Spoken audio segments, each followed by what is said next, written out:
In the Azure portal, click on the Create a Resource button and search for Storage Account and select Storage Account. Click the Create button to create a new resource group.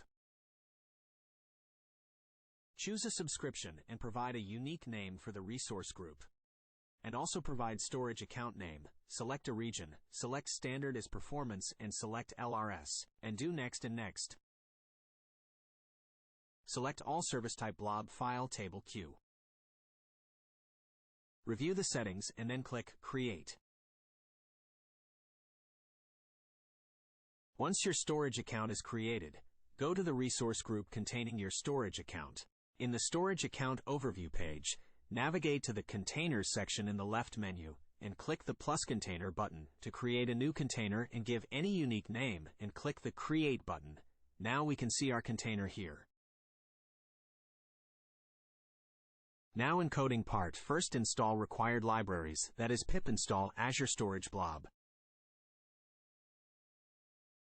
Copy the following credentials and paste in versus code.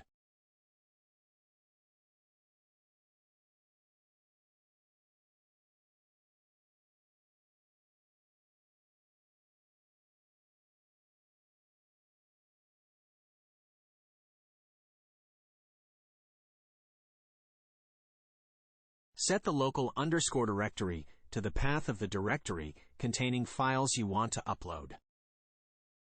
Refresh it. Now we can see our files. Copy the same credentials where in upload.py and paste in download.py, and set the download directory to the path where you want to save the downloaded files and run the download.py code. Now we can see the same file downloaded in local storage.